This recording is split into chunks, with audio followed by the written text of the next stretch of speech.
August মাসে একটি অভিযোগ দায়ের করা হয় কোকোবেন থানায়। পুলিশ গুরুত্ব দিয়ে তদন্ত শুরু করে। তদন্তের গতি ছিল দ্রুত। পুলিশ সাফল্য পায়।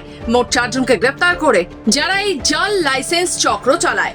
গ্রেফতারের পরেই তাদের কাছ থেকে আগ্নেয়াস্ত্র সহ 34টি স্ট্যাম্প ও স্ট্যাম্প প্যাড পাওয়া গেছে। স্ট্যাম্পে কালি লেগে থাকায় বোঝা যায় এটা ব্যবহার করা হয়েছে। এছাড়াও 5টি প্যাডও পাওয়া যায়। পুলিশ জানিয়েছে এই চক্রের কাজ ছিল জাল লাইসেন্স দেওয়ার টাকার মাধ্যমে। ডিসিপি অভিষেক গুপ্তা বলেন, তদন্ত চলছে, সবটা এখনো পরিষ্কার নয়। তদন্ত করে দেখা যাবে কি কি উপায়ে এরা এই সব ব্যবসা চালাতো। জাল আগ্নেয়াস্ত্র লাইসেন্স চক্রের 4 অভিযুক্ত গ্রেফতার।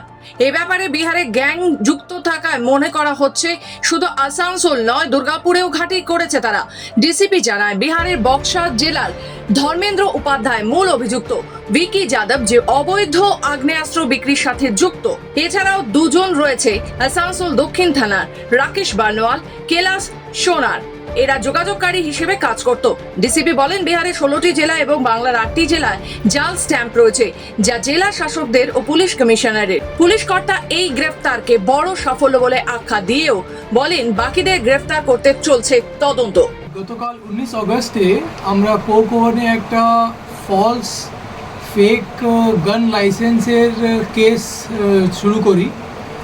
ওই কেসের তদন্ততে গতকাল আমরা একটা লিড পাই যে কুলটি থানা অন্তর্গত একটা জায়গা থেকে আমরা একজনকে অ্যারেস্ট করি এবং তারপরে জিজ্ঞাসাবাদ করে জানা যায় যে ওর একটা লোকেশনে অনেকগুলো ফেক লাইসেন্সের একটা পুরো গ্যাং অপারেট করছিল।